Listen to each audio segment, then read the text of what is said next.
Hey everyone, it's Kyle here. Thank you to everyone who submitted questions for my Q&A the past few weeks, because today is the video where I'm going to be answering all of your questions. Yes, very exciting. Before I get started, you might notice there's a bit of a change of scenery, and that's because right now I'm in Detroit, Michigan, working, doing a summer internship with Zenuity, working on autonomous driving. If you don't know about Zenuity, look them up because they're super cool. Anyway, that's why I'm here, kind of in like a hotel room type thing. So we won't have any of my fancy equipment, no microphone, so you might notice the audio quality is not quite the same, but hopefully you can look past that. As a matter of fact, I'm recording this on my phone, which is currently being propped up by a box of Lucky Charms. Why? Because it's the best cereal. I don't know. Anyway, let's get into the questions. Our first question, are you a gamer, and if yes, then on which console?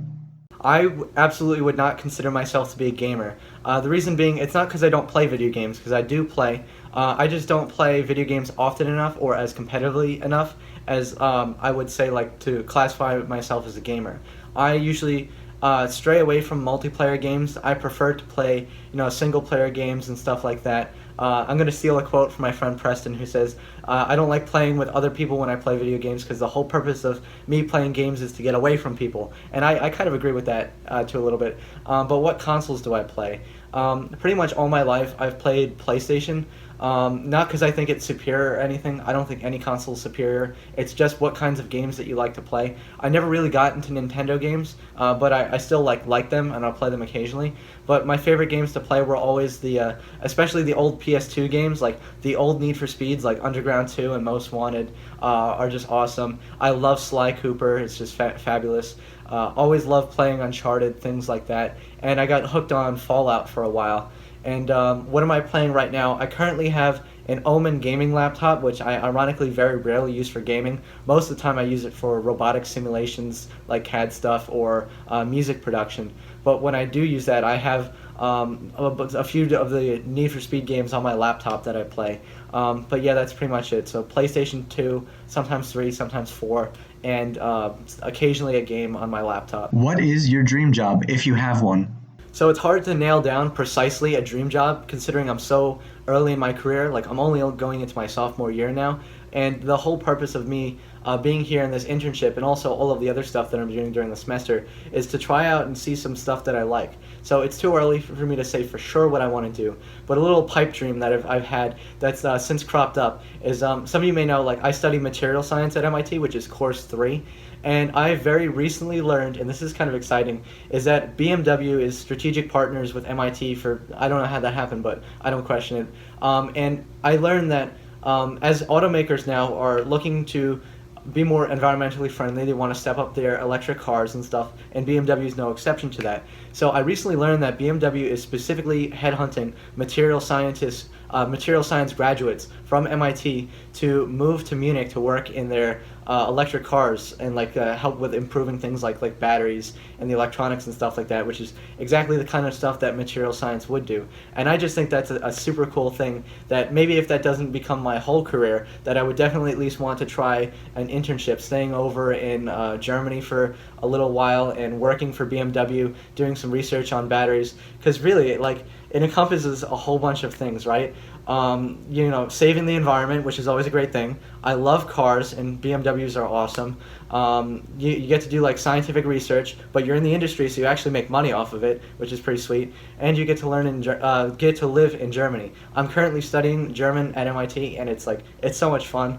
I don't know why it's so enjoyable, but it's just great. It's the coolest thing since sliced bread. But anyway, yeah. So I would love to spend some time working for BMW in on their electric cars and stuff like that. I just think that would be really sweet. How many programming languages are you familiar with, and what is your age? At the time that I'm recording this video, I'm 18 years old, and I'm going into my sophomore year at MIT. I'm going to be turning 19 in September, so it's not like I'm a year ahead or some crazy prodigy. I just have a birthday late in the year. And in terms of programming languages, the ones that I'm really proficient in, or fluent so to speak, there's only really 2 that I would consider myself totally fluent in. Those being C and Python, because I took a whole bunch of Python stuff at MIT these past few semesters. I don't really count EV3G among those because it's not really, you don't use that outside the context of Lego. But if you know C and Python, you pretty much have enough to like start ruling the world, and you can learn other languages from that. For example, at the internship here, everything they do is done in C++. Am I allowed to say that? Is that an industry secret that I'm revealing? Don't tell anyone I said that. But yeah, C++ is like a stone's throw away from C. So if you know C and you know the object-oriented stuff from Python, C++ is like, it's just a few steps ahead of you. So yeah, that's just the two, and then the third, which I'm working on right now, that being C++. Is that a Nissan Skyline poster in the background? Good eye, and thank you for noticing that. Yes, that is a Nissan Skyline poster that you see hanging up on the wall of my bedroom. Of course, not here. He's referring to back home where I have the poster. And that is because I'm a huge fan of Japanese cars, especially like the 90s era cars, and I really also especially like the Nissan Skyline R34. It's my favorite. It's just so iconic, like Fast and the Furious, Paul Walker, Need for Speed, stuff like that. It's like the car for so many people who are interested in cars right now, and that's like barring any money obstacle, that is the number one car that I would want is the R34 Skyline. Like, yeah, I could have a Porsche or like a Lamborghini, a McLaren. I just feel like for me, like that car is like, I don't know how to describe it. It's an intangible amount of cool, but maybe you can blame it on all of the Need for Speed Underground that I played when I was a wee young lad. Really shaped my taste in cars. But I also like as soon as it becomes legal in the United States in 2024, I want to import an R34 Skyline to the U.S. and own it. I just think that would be sweet. Hopefully I have the money at the time. I also really like the Mazda RX-7, but I probably won't own one because I like my bank balance where it is and don't need to rebuild a rotary engine every 10 years. And I also really like the Toyota Supra, which is sweet because they're coming out with the new one in 2020, and I'm excited for that. And Subaru WRX STI. Those are some of my favorite Japanese cars. Of course, I love other cars too, but I have a weird soft spot for 90s Japanese cars. Who knows? If money was no issue and you could build the best high school robotics program in the nation, what would be the foundation? What would be the things that kept it running full steam ahead? This is actually a really interesting question. I like this a lot. Now, I personally don't really know how to manage like anything at all, so I don't know if I'm the best person to ask for insights on starting like and managing a robotics program. But one thing that I do want to point out is the money thing. I thought it was interesting that you included money in there because I firmly believe that money can't really buy everything, especially in the context of education. Like we always talk about, like more money to education and stuff like that. That's not necessarily what's going to get us the best robotics program in the nation, so to speak. I would only really need enough money to buy the materials. So if we're talking about like a high school robot, enough Tetrix kits and stuff for the kids to tinker around and whatnot, and like some parts and stuff. And of course that will cost a fair chunk of change, but any money beyond that won't help. Because what I've noticed in my short experience so far, and I'm not a teacher or anything like a real like school teacher, so take everything I say with a grain of salt. But it's really what makes the difference is the motivation of the teacher and the motivation of the students, especially. Because you can have the best teacher in the world, all the money in the world, and teach students who don't care about robots, and it'll just never go anywhere. Just think about like music lessons. Like plenty of parents force their kids to take up the violin when they're like 3 years old and they're just learning to walk, and the kids end up hating playing the violin, and they never get any better at it. So it's all about shaping a culture around what you're trying to teach people. In this case, it's robotics, for the appreciation of it. And you want these students to really love what they do and want to learn and improve, and that's what brings them really to the best level. So to that end, possibly what I would do is kids need to see why what they're learning actually matters and stuff like that. So I think taking a lot of field trips to things like science museums or seeing like manufacturing robots in action could be like a really cool thing that kids can see, like, look, this is what you're learning and this is why, this is where it is in the real world.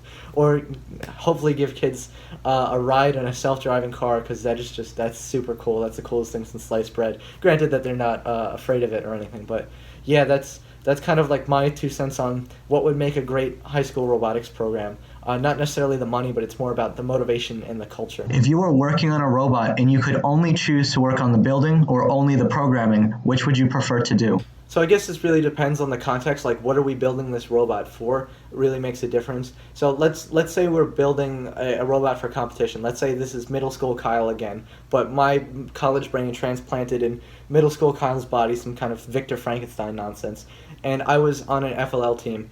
My appreciation and enjoyment of programming has come a long way since I started building robots back when I was in middle school. And because when I first started in middle school, I only wanted to build stuff, and the programs were very simple. But now that I've learned over the years, learned C, learned Python, especially coming to MIT and learning really rigorously like the programming stuff, I enjoy programming a lot more and I find it a lot more interesting. With that being said, in the context of a robotics competition, I would rather build.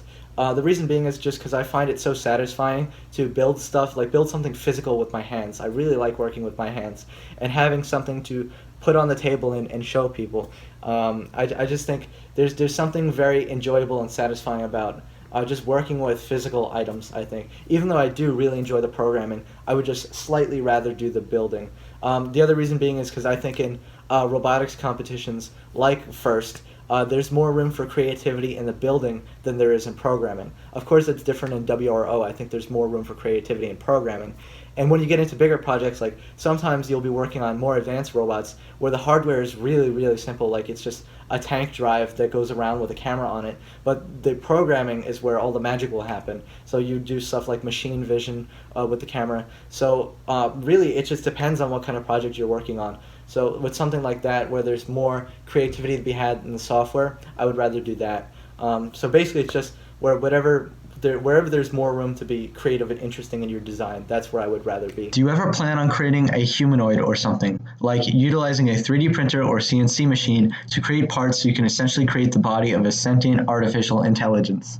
Actually, I have had a little bit of experience with this. So in my hometown, there's something called the Suffolk Makers Club, which is run by a few of my friends/acquaintances, and actually my dad and my brother regularly participate in. I'm not in it because like I'm at school after like this club was founded. But in the 3 weeks that I was home, before coming home from after coming home from school and before coming here, I had a hand in helping them out with their project and stuff. So I got to like work with some of their 3D printed robot parts and whatnot. I can't take credit for this robot, of course. Like this robot does not belong to me; it belongs to them because they did so many hours of hard work on it. I just came there for like a handful of hours and I helped them out where I could.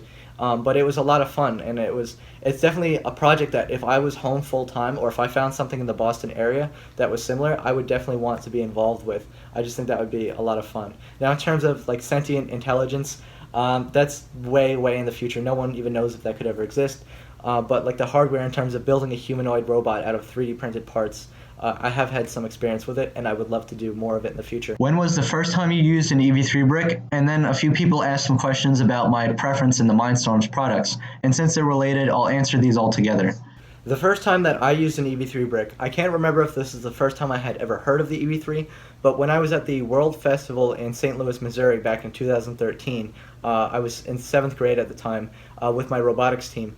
The Lego was doing a whole big exhibition on the EV3, which was scheduled to come out just a few months after that. So they had demos set up with the sample box robots. They had like the snake one, the grabber one with the big claw on the front. That was the first time I got to use the EV3, was on that demo desk. And I fell in love with it pretty quickly because I really liked the idea, especially of the IR sensor and like the beacon tracking with the snake. I just thought it was so cool.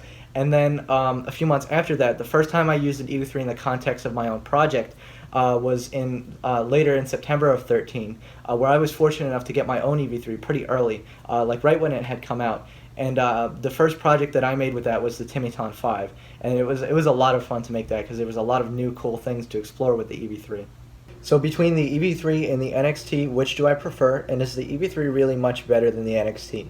So I'm going to go right out and say I would prefer the EV3 every day of the week over the NXT. And yes, the EV3 really is quite a bit better than the NXT. That doesn't mean that the NXT is bad. As a matter of fact, it's still great, and there's a lot of awesome things that you can do with it, and it does a lot of things right. However, there are a few like disappointing things about the NXT, a few shortfalls, especially when I noticed when I first got my NXT, there were a few things that I personally was disappointed in.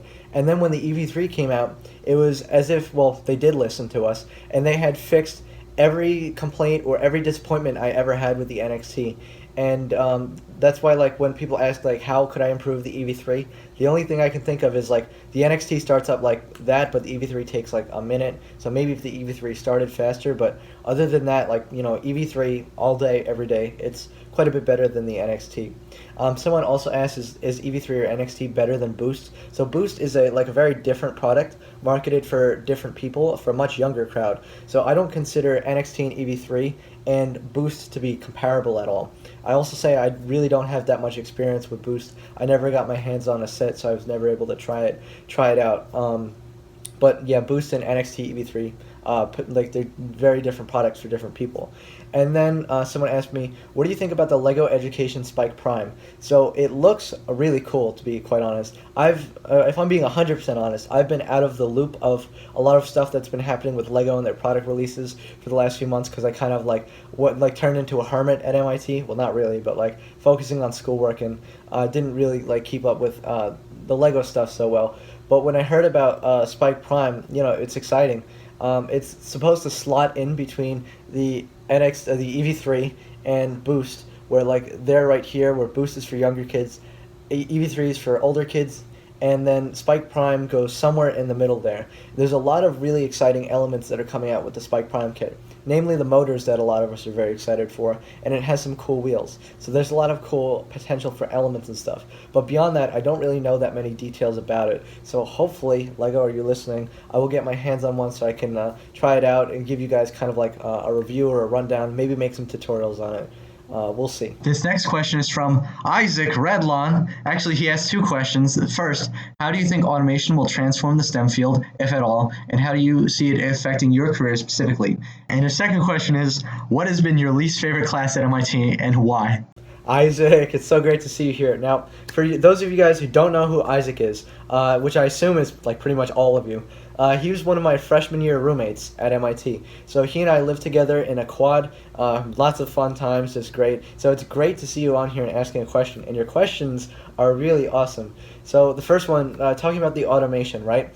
So, as we've seen in the past 10 or 20 years, a lot of the like grunt work jobs, like the low skill, minimum wage stuff, is being automated. Like for example, automotive industry now, all of the robots assemble all of our cars, and we also have like self-checkout aisles at supermarkets, and that trend is going to continue and replace low-skill jobs, especially like taxi drivers. Even though it hurts my heart as a New Yorker to say this, working at Zenuity now, I could see like the technology for self-driving cars. Everyone's working on this. This is like the next big thing, and probably it'll take more than 20 years, I expect. But like all of the driving stuff will be automated. But your question was not about low-skilled stuff. It was specifically about STEM. So this is where it gets interesting, is that I don't think that automation will have a massive impact on the STEM field like it does on like other jobs. The reason being is because STEM is highly skilled and requires a lot of creativity, like engineers, scientists, really good thinkers and stuff. There's a reason why people go 8 years to get a PhD, to study some narrow discipline of science, so they can become pretty much like a master at it, like the most knowledgeable in the world on it.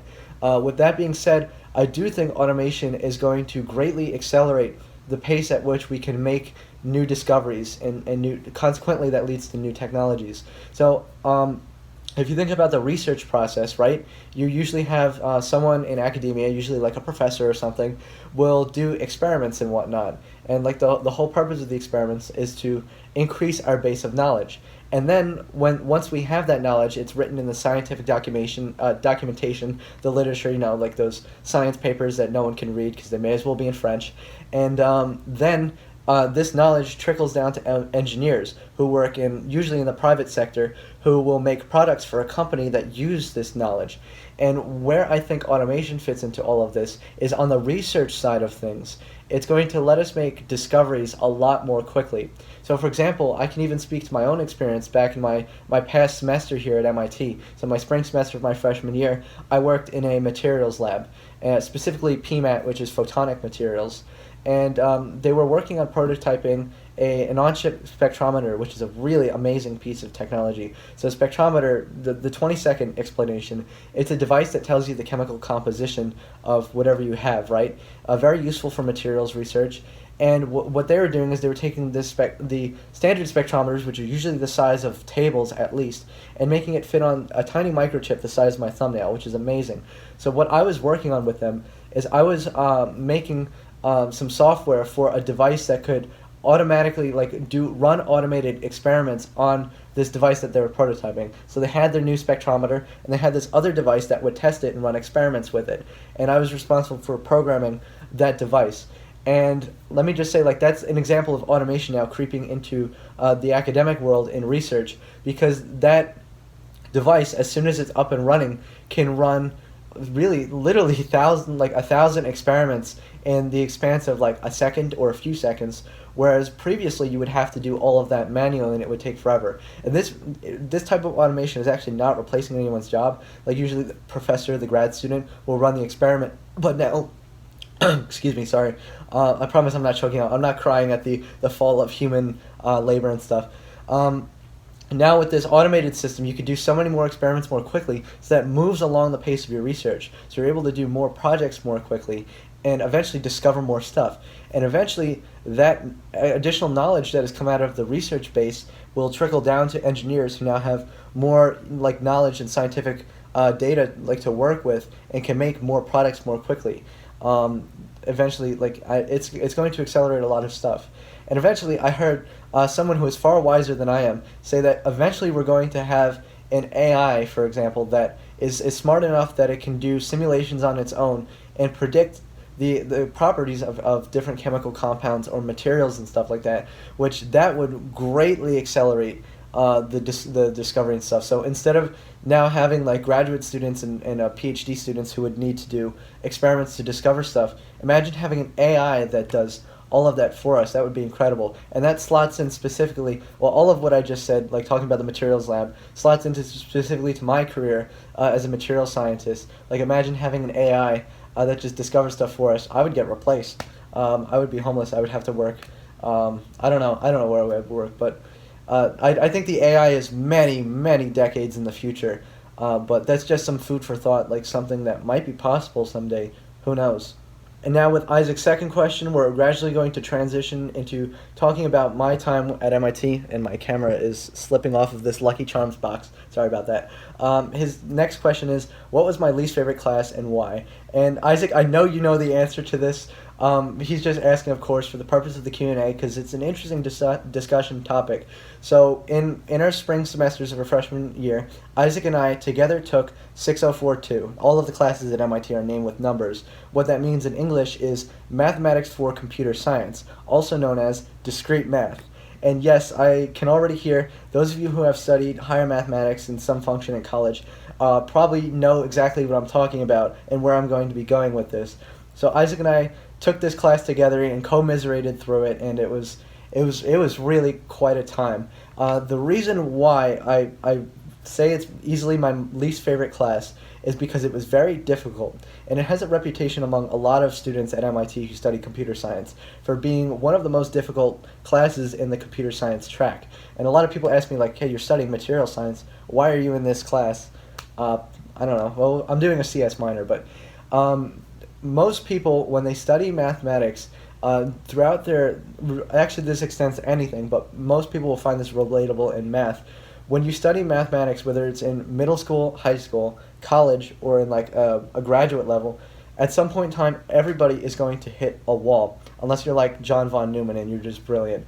You're going to hit a wall where suddenly everything becomes very, very difficult, if not almost impossible for you to understand.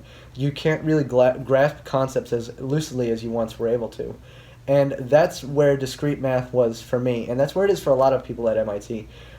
Is that I could do calculus in my sleep, like I did some in high school, and then I finished all the way up to multivariable calculus in my first semester, and it was quite frankly very easy because there's something mechanical about it, and I found it very intuitive, and you can visualize how you would use it in different scenarios. And I know Isaac mirrors this sentiment, but then when I got to discrete math, it's a whole different type of math from calculus. It's very, very different. And that's where I started really struggling to understand concepts, because a lot of what is taught in discrete math is very abstract, and it's hard to grasp the concepts right away. It takes a lot of practice, and sometimes it's very difficult to even see an application of it. Whereas calculus, you can even draw pictures of like a Riemann sum and help your understanding of it. So that's why I found discrete math to be very difficult, and it was quite a chore. As a matter of fact, it was in 6042 that I failed my first exam ever in my life. I failed the first exam with a 30%, and that exam was on like things like logic and proofs and predicates and stuff like that. So that was a wake-up call for me. And then eventually I was able to kind of whip my grades into shape, study really hard for the next few exams, do well on the homeworks, and I was eventually able to pull my grade up to a B, and I was jumping for joy to get that B, and it was really it was great to get the B, but that should tell you just how hard it was that I had to really, really struggle to get the B, and I was so satisfied at the end with it. By the way, for those of you who are wondering, what do you learn in discrete math? So you start off learning things like logic and predicates, and you use that to build off of, eventually learn about proofs, especially proofs by induction. Then you go into graph theory. You go into number theory, things like Euler's totient function. You learn about the RSA algorithm, which is actually really interesting. And then you finish up, let's see, what do we learn at the end of the year? Lots of graph stuff, matching. I can't remember like everything off the top of my head, but it's very difficult material.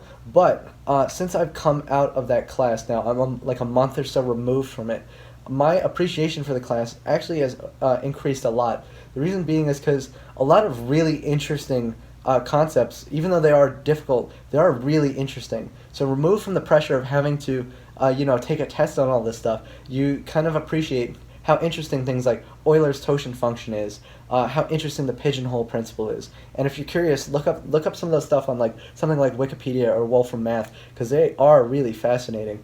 And especially now that I'm at Zenuity and I'm working like my first actual software development gig, I'm actually using some of the stuff that I learned just this past semester, things like RSA keys and stuff like that. And that is one of the fastest turnarounds that I've ever seen between me learning stuff in lecture and then actually using it. Granted, this is like one of my first or second real internships that I've had. But like my appreciation for the class has really heightened now that I'm not like threatened by failing the exams. But a lot of really interesting stuff comes out of discrete math. So look into it maybe if you have a few spare moments. How is MIT, and why did you choose MIT over the schools you got accepted to? As for the reason why I chose MIT over a bunch of the other schools, I go into detail in like another video where I like explain my college acceptances and stuff like that. So you can get a very detailed response on like why I chose what I did. My friends actually make fun of me for this video. They call it a flex video. I guess they're right. I don't know, man. But yeah, that's a detailed explanation. The 20-second version is that I like Boston. I wanted to be away from home, but not too far from home. MIT is one of, if not the best engineering schools in the world. They have awesome, like, everything programs. They had an orchestra, which is really sweet. I decided that I wasn't going to give up my music, that I had to keep it alive somehow while I'm at MIT, because that's really important for me.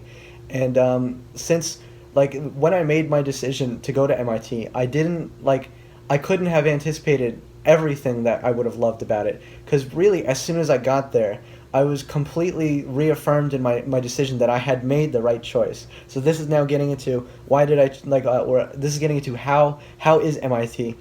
It's great, like really, it's probably the greatest thing since sliced bread for me. Like I really hated high school. I really didn't fit in a lot. A lot of people didn't I didn't get along with a lot of people. I had a good group of friends in high school, but it's the stuff we learned wasn't interesting, stuff like that, and I just felt like there was something more to life. And since coming to college, specifically MIT, it's opened my eyes to wow, this is what college life is about, and this is why people get so excited about it.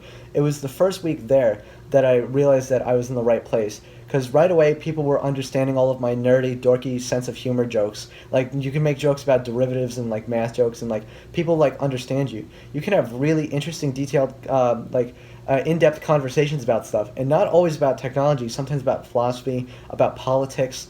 that like I could never get in high school. Like you really like rich, deep conversations. Like for example, like in my specific hall that I lived in, which was Massey 4, there was like a group of people who would like hang out in the lounge until literally 5 a.m. on some nights. They would just think of some topic to have a debate about, and they would just talk about it for hours. And these are the kinds of like questions, the kinds of discussions that you can have. And it's so like I don't know, it's just so I don't know how to describe it, but like I really like having these deep conversations with people beyond like, oh yeah, the weather's nice, cool. You like the weather? Yeah, weather's great. The other thing is that I really enjoy the material that I'm learning in my classes. Like I talked about 6042, which kind of dampened my experience a little bit while it was there, but we learned interesting stuff. I really liked my calculus class; was awesome. I'm also studying German here. I'm doing a German minor, and it's that even is very fascinating. I really find that enjoyable. My intro materials class 3091 was pretty sweet, and just in general, like the schoolwork, even though like it can be very difficult at times and very heavy, the stuff that we're doing is very interesting. And there's so many interesting people here. Everyone's working on some kind of project or whatever, you know what I mean? Like for example, my roommate Isaac made a game called Jeopardy. So go to jeopardy.io. It's kind of like a Kahoot style game that you can play with your phones, and you get like a bunch of people together, and you can play basically Jeopardy with a bunch of your friends. And that's awesome. Like that's like a one example of like pretty much everyone there is like working on something, and they're so interesting. They come from different backstories, you know. Like I expected that like a lot of college, like a lot of really wealthy people would get in and stuff like that, and like they MIT did a really good job of getting people from all across the socioeconomic spectrum, people from really different backgrounds, very very interesting stories from where they come from and what they want to do with their lives. And just so many like fascinating people are there, and you could talk to so many people. I'm kind of an introverted person, and I made my best attempt to kind of break out of my shell as much as I could and meet people, because that's really one of the most important parts of college, is like trying to network with people. And I think I did an okay job. I could have done a better job, but like you know, meeting people is so rewarding here at MIT because they're so interesting. And I just that also ties into the culture. I love the culture. About like you know people like making memes. Not all the memes are good, but at least like even at like one of the best technology universities, people aren't taking themselves too seriously. You know, you're not always studying. There's fun things to do. There's other groups and whatnot. Like for example, the orchestra is just great. Unfortunately, Adam, our director, won't be with us next year. He's moving on to a new gig for a little while. Hopefully, I'm hoping he comes back after the year. But Adam, if you're watching this, you almost certainly are not. But if you are, good luck with everything. You're awesome.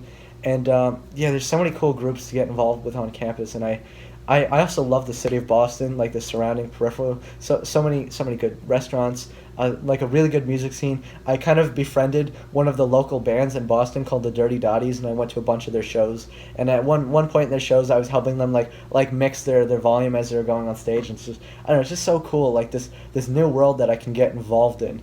The one thing, like there are drawbacks. I miss my family a lot, especially my brother. I miss my brother a lot because like he and I would like talk about anything, and I just always look forward to seeing him when I go home, and stuff like that. And I miss having all of my instruments at my disposal, like my guitars, my bass. I was only able to take one guitar and my upright bass for the orchestra up there with me, and I wish I had everything there in front of me. But you know that's just the one like downside among many other upsides. So yeah, I kind of went off on a large tangent, but I love MIT, and there's no place that I would rather be. How do you feel about the people you have helped with your programming videos? I know I've said this many times before, but it's such a humbling experience to think that I'm helping people. Like you guys write to me all the time and tell me about like you know like saying thank you for all the help that you've done, and it's such a humbling and gratifying experience. It's hard to really put into words. But like that's the reason why I do this. Like even if I read the rest of your comment, like talking about like how my programming videos changed your life and helped you to WRO success in Hungary, that is incredible that I was able to do that. And I didn't even need to leave my house to do that. You know, I'm just shooting like these kind of like very low budget videos in my dining room, just you know explaining like what I know, and hoping maybe someone gets out there. And like I never would have expected that the channel could get so big when I started it, or that it could have such a wide reaching and global impact. And I'm so extremely grateful like for this opportunity to help so many people and make a difference. And like you guys let me know like how much it makes a difference, and it's such a wholesome experience, and it's just, oh, it's so good. What else was I going to say? And at the end of the day, at this point, this is why I'm still making videos, because I've been doing this for more than 4 years now. I don't need to do this. As a matter of fact, it would be easier for me not to. It would save me quite a bit of time to not make tutorials anymore. But I would rather make tutorials for you guys, because I know how meaningful they are. And like, it's like, this is my thing, you know what I mean? Funny story actually, I didn't want to tell anyone at school at MIT that I was Builder Dude 35, so to speak, because I wanted to know how long it would take before people would recognize it, and it was like instant, like not that people were like cold calling it on the street, like, hey, you're Builder Dude 35, you're famous. I'm not famous, but like anyone who like my roommates like looked me up and like found my channel and stuff. And then after that, it was like a meme. Then everyone like started knowing like about it, and they asked me about it, like all my friends and whatnot. So it got around quickly, and I like people know me as the YouTube kid. Like that's one of the big things that I do, and it's a part of my identity and who I am. And so like having this outlet to help people like that, it's just really, it's great is too soft of a word for it, but it's awesome, and I'm so glad to be making a difference for you guys. And hopefully you continue to enjoy my videos. So that's all I have today for the Q&A video. Hopefully we'll do one in the future, but let's see where the channel goes from here. Thank you for watching. I've been Kyle. See you later.